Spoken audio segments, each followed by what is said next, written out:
Tengan todos muy buenos días. En el video de ahora nuevamente vamos a estar siempre con la temática de instalaciones eléctricas residenciales, en el cual pues según la semana 9 nosotros nos toca ver un nuevo tema que es cálculo de instalaciones eléctricas residenciales.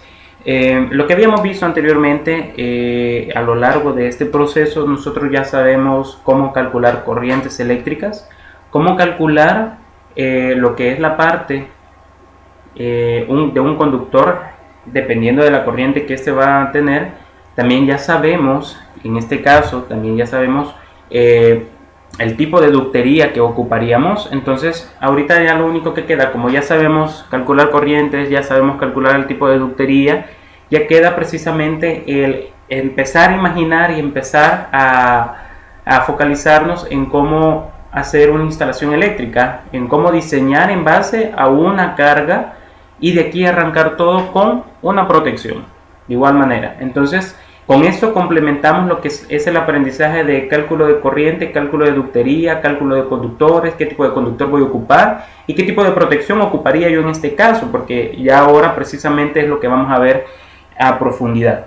Entonces, cálculo de instalaciones eléctricas residenciales. La determinación de las características de cada uno de los componentes de las instalaciones eléctricas residenciales forman parte del proyecto de la misma.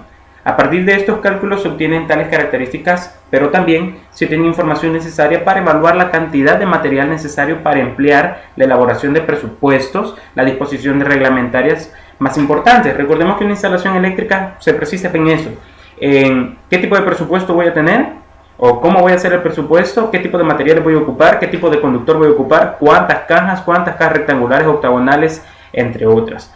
Entonces, el cálculo se vuelve una parte crucial para lo que es la parte de instalaciones. El cálculo de instalaciones eléctricas se efectúa por métodos relativamente simples, porque no es nada difícil. Lo difícil era saber cómo sacar corrientes, cómo calcular un conductor y cómo calcular el tipo de tubería, pero siempre respetando las disposiciones reglamentarias de las normas técnicas para las instalaciones eléctricas. En este caso nosotros nos basamos según las normativas de SIGET y según las normativas del NEC.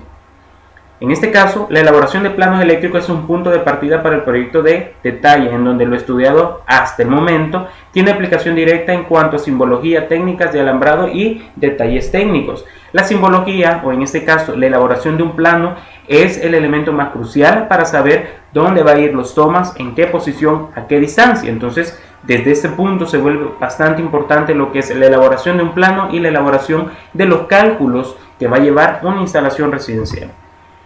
Determinación de los requisitos para una instalación eléctrica. Como ya se mencionó en el punto anterior, en el punto de partida, para el calcular una instalación eléctrica residencial es el plano arquitectónico. Ese es el primero, visto en planta, o sea, visto en una forma 2D, en donde se muestran todas las áreas que constan la casa habitación, donde está dividido su cuarto, cuántos cuartos tiene, cuántos baños, el patio, la sala, comedor, cochera, no tiene cochera. Entonces se tiene que detallar todo eso. Todo esto varía dependiendo del tipo de casa de habitación, ya que por ejemplo en un departamento de un edificio multifamiliar no se tienen las mismas necesidades que en una casa unifamiliar o unifamiliar independiente. ¿Por qué? Porque tienen espacios distintos. El de multifamiliar tiene siempre sala, comedor, cocina, que por lo general está todo compactado, tiene sus dormitorios y su baño. A veces tiene jardines y a veces no, dependiendo si tiene espacio para tener un disco, por decirlo así, un disque jardín, que sería solamente un espacio extra. Pero una casa convencional, como generalmente la conocemos, que no esté como en un edificio, una casa, entonces sí, ya puede tener cochera, puede tener sala aparte, comedor, cocina unificada, baños, puede tener 2, 3, 4 baños, puede tener una cantidad extra de cuartos, jardín delantero, jardín trasero, entre otras cosas. Entonces todo va a depender de eso. La determinación de las necesidades de cada una de las áreas que constituye una casa habitación se puede hacer sobre la base de las necesidades típicas de tipo eléctrico que se deben satisfacer y tomando en consideración los requerimientos específicos del diseño de la casa o de la dependencia encargada de financiar la construcción en este caso de las multifamiliares, como una idea general de los requerimientos básicos. ¿A qué le decimos requerimiento básico? Podríamos decirle requerimiento básico lo que son tomacorrientes en la sala, apagadores en la sala, que quiero un apagador especial, un sistema de control de una luminaria de 2 puntos para un pasillo, que quiero un sistema de ducha eléctrica porque sería un circuito especial, quiero un circuito solamente para mi lavadora, quiero circuitos para mis secadoras, quiero un circuito especial para poner un toma trifásico o un toma bifilar para tal vez un tipo de elemento de soldador o secadoras en el garage. O sea, todo va a depender desde que nosotros nos sentamos y empezamos a imaginar cómo quiero mi casa y qué necesidades debería de tener o qué necesidades voy a tener en cada uno de los cuartos. Por ejemplo, en el cuarto de una habitación yo quiero un tomacorriente cerca de mi cama, precisamente porque yo quiero ocupar mi teléfono cerca o quiero ocupar mi computadora cerca, entre otras cosas. Entonces uno tiene que pensar en todas las necesidades que puede tener el cliente en ese sitio. Determinación de circuitos para una instalación eléctrica. Podemos hablar que dentro de las más representativas de las áreas de toda una casa tenemos la cocina, que dice también que por lo general, en este caso, se lo voy a marcar para no irnos perdiendo, la cocina. Por lo general, alumbrado, se necesita un alumbrado de luz fría, ya sea fría o incandescente. En este caso le decimos fría a la luz que es tipo fluorescente, o sea, la luz que es blanca. Entonces pueden tener necesidades de luz fría, de luz cálida, que sería la luz amarilla. Dentro de la cocina van a tener aparatos eléctricos como refrigeradora, licuadora, tostadora, cafetera, entre otros aparatos eléctricos. En cierto tipo de casas pueden instalar algunos aparatos eléctricos no usuales como una cocina eléctrica, entre otros como lavaplatos, secadores de platos, procesadores de comida. Eso va a depender de la casa y del usuario. Pero tengo que tener en mente todo lo que puede haber en esa cocina para saber qué tipo de tomas y dónde lo voy a poner. De igual manera en recámaras. Las recámaras generalmente son servicios eléctricos comunes, como lo que es luminarias y la parte de toma corriente, dependiendo porque voy a utilizar luminarias ya sea fluorescentes tipo LED o contactos toma corriente porque voy a poner aparatos como planchas, lámparas eléctricas, televisores, computadora para cargar el teléfono, entre otros. En el baño, aunque uno se imagine no solo una luz, no, depende del usuario. Los baños tienen salidas para alumbrado general o de espejo también, depende de la persona. También puede tener un sistema de extracción de aire, que ahora es muy común tener extracción de aire, extractores, y existen contactos dobles para conexión de aparatos como secadoras de pelo, rasuradoras eléctricas, entre otras cosas. O sea, sí se puede ocupar cosas o elementos, siempre y cuando hay que tener cuidado con eso. Sala y comedor, de igual manera, ¿cuáles son las necesidades en una sala o en un comedor? Dentro de una sala o comedor podemos tener siempre, porque siempre va a ser así, luminarias, ya sea incandescentes o fluorescentes o LED, pero vamos a tener cierto tipo de casos para portalámparas, se requiere salidas para televisores, para teléfonos, una infinidad de contactos de tomacorrientes. Y en los pasillos me van a decir, pero ¿y el pasillo para qué le voy a poner algo? Bien, va a tener sistema de alumbrado, y en este caso el pasillo o una escalera puede tener alumbrados especiales, que en este caso sería el circuito de alumbrado de una luminaria controlada desde 2 puntos o desde 3 puntos. O sea, que yo pueda encenderla cerca de la sala y la pueda apagar en la puerta de mi cuarto. ¿Por qué? Para poder tener versatilidad o una mayor comodidad para encender y apagar esa luz del pasillo. Cuarto de servicio. En el cuarto de servicio, en casas donde existe este tipo llamado cuarto de servicio, se debe disponer salidas de alumbrado comunes, pero también contactos para cargas algo pesadas como planchas, lavadoras, secadoras, entre otras. O sea, es un cuarto que precisamente va a tener bastante carga. Y patios y jardines, aunque uno dice, ¿para qué quiero un toma en un patio? Depende de la persona y depende del usuario, cómo quiera tener constituido su casa o su hogar. Cuando las casas disponen de patio o de jardín, en este se instala alumbrado tipo exterior, con control interno o externo, depende. Entonces allí ya tengo yo un circuito controlado de luces desde 2 puntos. Así como contactos de intemperie, o sea, toma corrientes. Imaginémonos que estamos en nuestro patio, en nuestro jardín, y nosotros queremos poner música ahí porque estamos haciendo una parrillada o estamos haciendo un convivio con nuestros amigos, con nuestra familia. Lógicamente necesitamos eso. Entonces, para no poner una extensión, mejor tener toma corriente cerca. De igual manera, ojo, puede que sean tomacorrientes que sean para tipo intemperie, para que no puedan ser dañados por un tipo de humedad. También podríamos poner tomas o contactos trifásicos o bifásicos, porque pueda que yo tenga un mini taller en mi jardín para soldar o algo por el estilo. Entonces, también puedo tener sistemas de alumbrado tipo spotlight, si es un tipo de jardín delantero. o un sistema de bomba de agua también, dependiendo si yo necesito este sistema. Entonces pueden haber diversidades de sistemas que yo puedo necesitar en mi casa y que no solamente nos vamos a limitar a que una lámpara y un toma. No, tenemos que pensar qué más cosas hay que poner en la casa. Recordemos que ya no estamos en el tiempo de antes de que solamente había un toma, una luz en cada cuarto. No, ahora nosotros sabemos que necesitamos más de un toma en un dormitorio. ¿Por qué? Porque a veces necesito un toma para cargar mi teléfono, otro toma para tener mi computadora y otro toma para mi televisor, en vez de estar ocupando tanta regleta.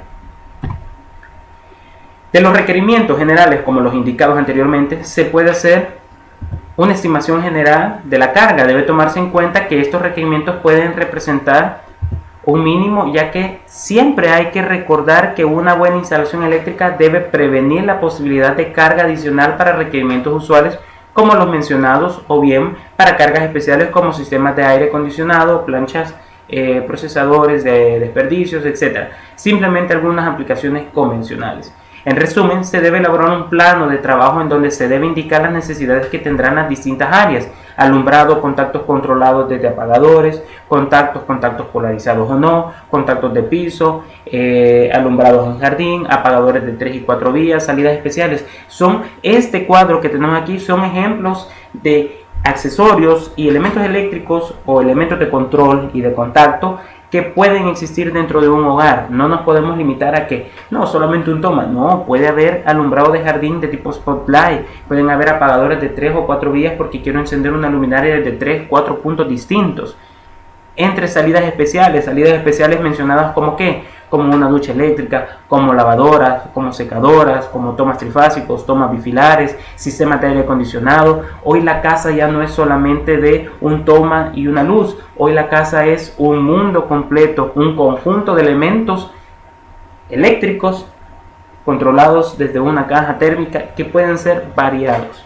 El plano de la casa debe indicar el lugar de cada uno de los elementos que formarán la instalación. No voy a decir yo que voy a poner un toma en la sala y en el plano no está detallado dónde va a ir el toma. Tiene que estar detallado dónde va a estar el toma y a qué distancia. Todo eso es de tenerlo muy presente. Si dice que yo voy a poner una ducha eléctrica en un baño, entonces debe de haber o debe de existir el símbolo de la ducha eléctrica dentro donde está el baño. ¿Por qué? Porque allí va a estar. Simbología eléctrica. Dentro de lo que tenemos la simbología eléctrica, que está precisamente también en su manual, en las páginas que quedó de investigar y de leer y darle lectura a estas páginas, tenemos las simbologías más comunes. Dentro de estas simbologías tenemos lo que es la parte del TG, que es el tablero general, y que por lo general va a 1,80 m sobre el nivel del piso. La altura de esta caja, pero ojo, dice hasta el dado más alto. No es que yo voy a poner a 1,80 m la caja, no, sino donde esté el último dado más alto, yo lo voy a poner a 1,80 m, porque si no, no voy a alcanzar las protecciones. El subtablero de igual manera es un tablero que va desde el tablero general, sale con una protección hacia este tablero nuevo, que es un subtablero, pues que es para controlar sistemas desde más cerca. ¿Por qué? ¿Por qué se pone este tipo de subtableros? Porque cuando nosotros tenemos un sistema como tal, nosotros podemos decir que muy posiblemente yo necesite en este caso controlar mi lavadora desde más cerca, o si ocurre algún tipo de desperfecto o quiero darle un mantenimiento, lo puedo hacer desde allí y no ir a la caja principal. O sea, es cuestión de comodidades para mantenimiento y para prevención de accidentes a que se vayan directamente hasta la caja. También tengo luminarias incandescentes cuando están empotradas en techo, cuando están en el techo o en losa, que de igual manera no tiene una medida o un nivel determinado desde el nivel del piso. ¿Por qué? Porque este tipo de elemento no tiene una medida en sí, porque eso va a depender de la altura de la casa, no va a depender de la altura que nosotros le queramos dar. La luminaria incandescente de tipo pared, de igual manera, este tipo es las luminarias que están empotradas en lo que es en la parte de la pared y no precisamente en techo. ¿Cuál es la capacidad o la potencia? Generalmente es de 100 watts cada una. De igual manera tenemos luminarias fluorescentes, que en este caso pues ahora las podemos sustituir por lo que son las lámparas LED, pero antes en la simbología, y sigue siendo así, ya sea fluorescente o de tipo LED, va a ser la misma simbología porque estamos hablando o nos estamos refiriendo a una lámpara de tipo tubo.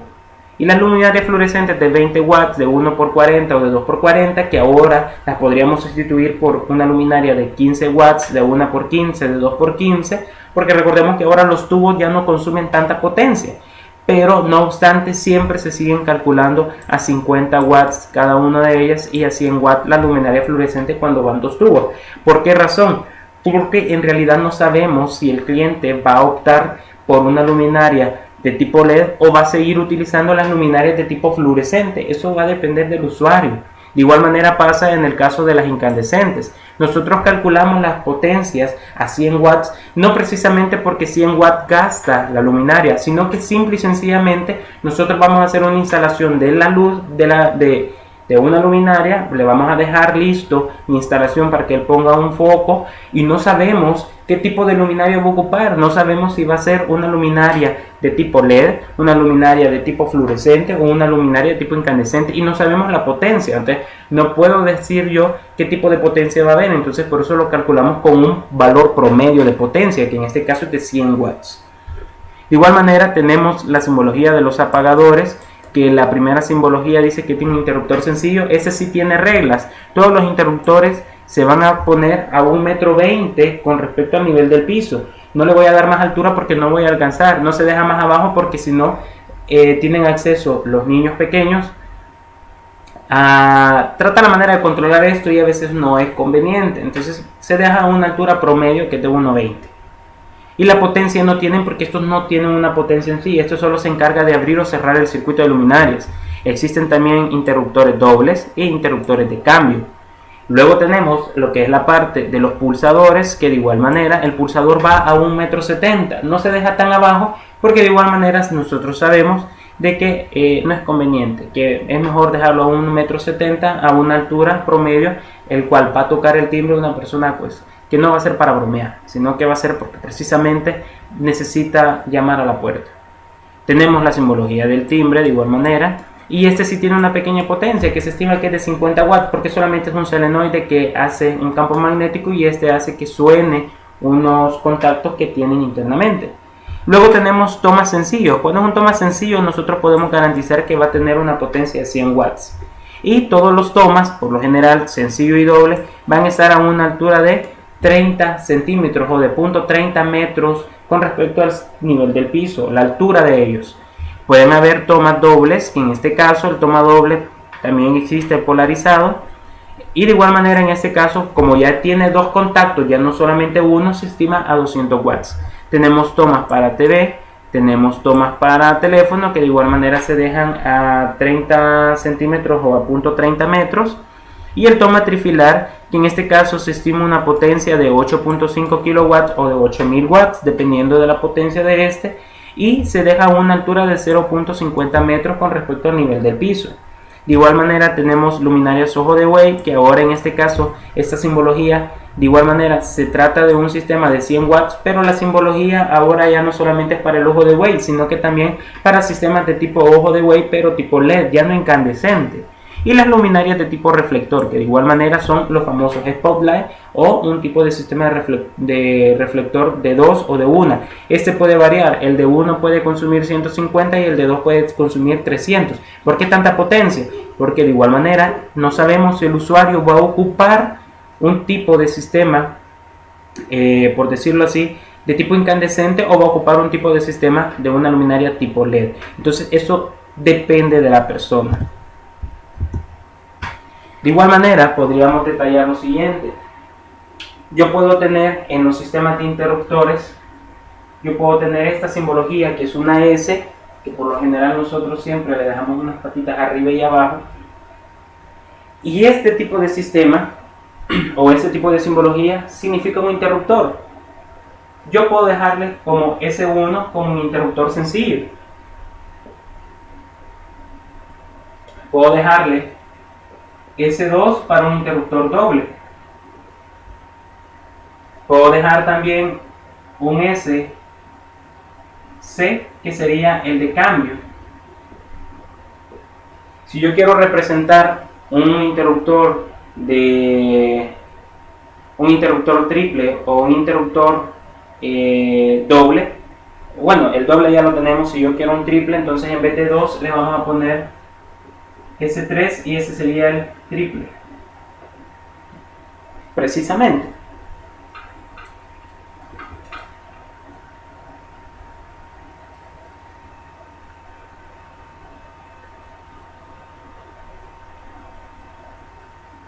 Bueno, continuando con esto, de igual manera, podríamos decir que si en dado caso, bueno, yo tengo el cambio, yo esta parte del S1, 2 y el 3, yo podría decir que no precisamente es el tipo de simbología que podríamos ocupar, sino también yo podría decir que ocupo S, A, punto B y punto C, que en este caso pues posiblemente podríamos hablar que es un sistema de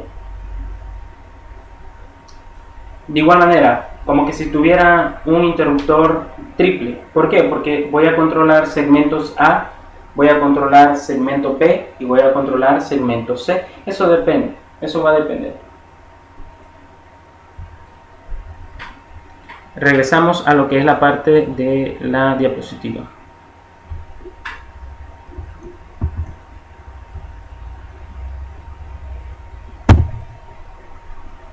Entonces, ya teniendo en cuenta esto, ya sabemos los diferentes tipos de simbologías, entre otras que luego les voy a dar una pequeña tabla.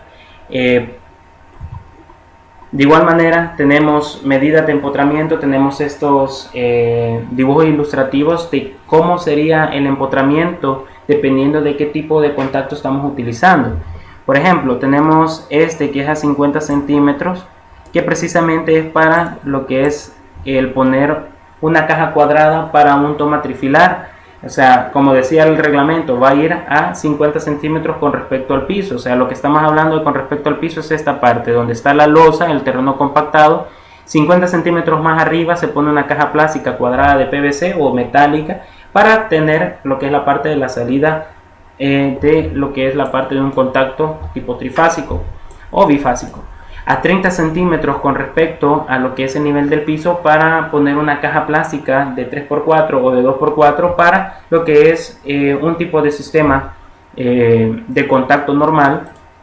Y de igual manera yo puedo poner una salida de contacto desde 80 centímetros hasta 1,10 m, que generalmente se ocupa cuando nosotros tenemos una instalación de un toma corriente en la cocina, porque recordemos que dentro de lo que es la parte de la cocina, si dejamos los tomacorrientes a 30 centímetros, a veces las licuadoras no traen un cordón de conexión demasiado largo, entonces no puedo dejar lo que es la parte del tomacorriente tan abajo, porque ese me va a generar algún tipo de problema porque no voy a poner la licuadora en el piso. Entonces en la cocina no se maneja un reglamento en sí, sino que eso va a depender de la altura de las mesas o de la altura de cómo más o menos se puede imaginar que va a estar. En este caso, por lo general, se basa a 80 centímetros con respecto al nivel del piso hasta 1,10 m, similar como que si estuviéramos poniendo un apagador. Luego tenemos, cuando hablábamos de empotrado, precisamente es esta imagen que tenemos acá. Cuando hablamos de una caja empotrada o ya sea un contacto o un interruptor empotrado, es porque va a estar al ras del nivel de la pared y adentro va a quedar la caja y ahí vamos a hacer la conexión. De igual manera, aquí tenemos la representación de una salida de un apagador a 1,20 m y tenemos también a 2,10 m lo que es la parte de un timbre. No es precisamente el pulsador, sino dónde va a estar la caja del timbre, o sea, lo que va a sonar, porque generalmente no se deja abajo, porque entre más arriba está, más dispersión de sonido va a tener. Entonces, y de igual manera aquí tenemos la representación, qué tipo de tubería ocupamos, las curvas que deberíamos de ocupar. Si no se ocupan curvas, pues hay que tener cuidado de no quebrar lo que es el PVC, porque a veces se daña más si es poliducto. Y aquí tenemos la representación que va a estar a 1,20 m del nivel del piso, y este a 2,10 m el nivel del piso, dependiendo de la altura también del techo, para poner el timbre, lo que suena, no lo que vas a ir a presionar. Lo que se presiona, recordemos que es a una altura de 1,7. Entonces, el cálculo de cargas. Cuando se han terminado los requerimientos de alambrado para una casa, las recomendaciones para las normas técnicas de instalaciones eléctricas, así como el reglamento para obras de instalaciones eléctricas, sirven como guía siempre y cuando se tenga en mente lo que se necesita o lo que se va a especificar dentro de un documento. Dentro de estos requerimientos mínimos, una buena instalación eléctrica puede requerir una mayor capacidad de los circuitos, la carga que es necesaria para el alumbrado y las aplicaciones diversas, es decir, contactos y otras cargas como bombas de agua, aire acondicionado, secadoras, entre otros. De igual manera tenemos lo que son cargas en contactos para aplicaciones pequeñas, que serían las cargas en contactos para las cuales llamadas aplicaciones, le decimos aplicaciones pequeñas, aquellos contactos que son precisamente para que no incluyen precisamente una carga pequeña, posiblemente sea solamente lo que es un televisor, un aparato de sonido. Lo que no podremos conectar en eso serían como procesadores de basura, lavadoras de plato, lavadora de ropa, similares. ¿Por qué? Porque estos tipos de instalaciones son precisamente aplicaciones un poco más grandes porque consumen una potencia mayor. ¿Se ocupa el mismo toma? Sí, pero se hace otro tipo de circuito especial, un circuito individual para ellos, no un circuito que esté mezclado con todos los demás tomas. De acuerdo con lo dicho anteriormente, en el cálculo de instalaciones eléctricas se deben considerar los siguientes puntos. 1. La determinación de la carga general que va a haber, la determinación del número de circuitos que podría tener la casa o el inmueble, las salidas de alumbrado y contactos que no sean mayores de 2400 watts, que sería el valor recomendado. La máxima caída de voltaje permisible, que es del 3% en la línea principal y 2% en las ramificaciones. Que el material por emplear sea el adecuado en cada caso de la necesidad del proyecto, o sea, que el material sea preciso para este tipo de instalación. Cargas en contactos para aplicaciones pequeñas. Con relación a las cargas eléctricas, las especificaciones de técnicas de instalaciones eléctricas dan las siguientes definiciones. ¿Qué es una carga eléctrica? Carga eléctrica es la potencia que demanda en un momento dado un aparato o un conjunto de aparatos de utilización conectados a un circuito eléctrico, en este caso a un contacto o un tomacorriente. Y se debe señalar que la carga va a depender del tipo de servicio, puede variar con el tiempo de igual. Carga conectada. ¿Qué le decimos carga conectado? Es la suma de las potencias nominales de los aparatos y máquinas que consumen energía eléctrica y que están conectados a un circuito o un sistema, o sea, es el conjunto precisamente. Todo lo que está conectado a un toma, pero como carga conectada, o sea, determinada en un tiempo.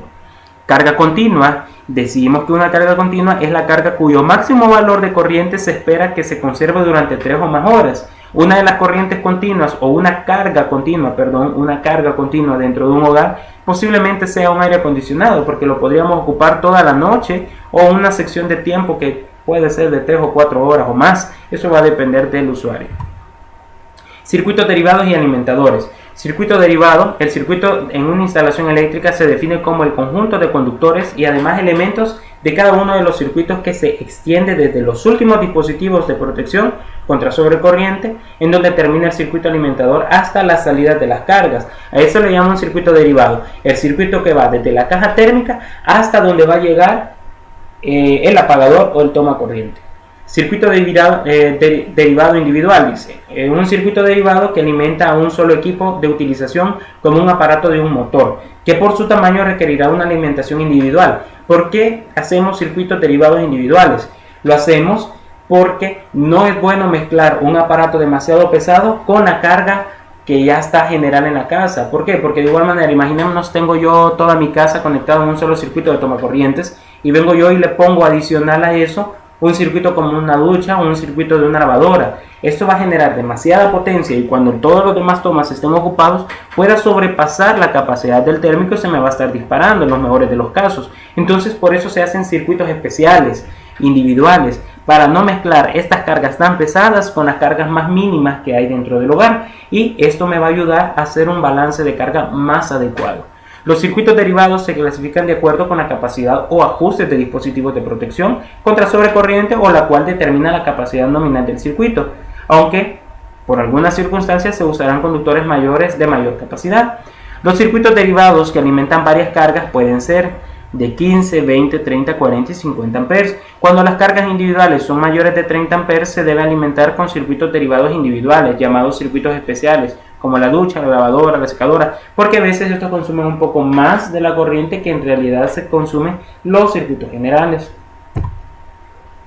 Luego tenemos tensión máxima de los circuitos derivados. La tensión de los circuitos derivados que alimentan las unidades de alumbrado y contactos de uso general no debe ser mayor de 120 voltios a un sistema de tierra.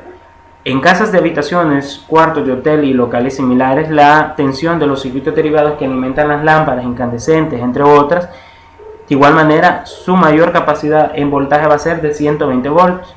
No obstante, cabe destacar que si se tiene un circuito especial donde se necesita alimentación, ya sea bifásica o trifásica, lo anterior dicho no cumple, dado que son valores más altos que 120. ¿Por qué? Porque pueden ser sistemas de 208, 220 o 240 voltios dependiendo del sistema y de la configuración de su subestación.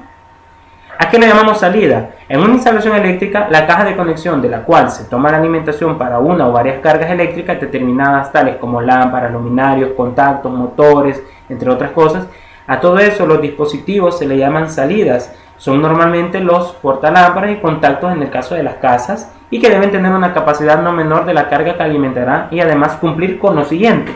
¿Qué es lo que debemos cumplir? Los portalámparas se recomienda que los portalámparas que se conecten en circuitos derivados de más de 20 amperes sean del tipo de servicio pesado. Se considera una portalámpara de servicio pesado aquel que tiene una capacidad mayor de 60 watts. Contactos. Se recomienda que un contacto único conectado a un circuito derivado individual tenga una capacidad nominal no menor de la del circuito derivado. Los contactos que estén conectados a este circuito derivado con dos o más salidas deben tener una capacidad nominal igual a la del circuito derivado, pero no mayor. Y ahora vamos con protecciones en el circuito. Eso lo veremos en el siguiente video.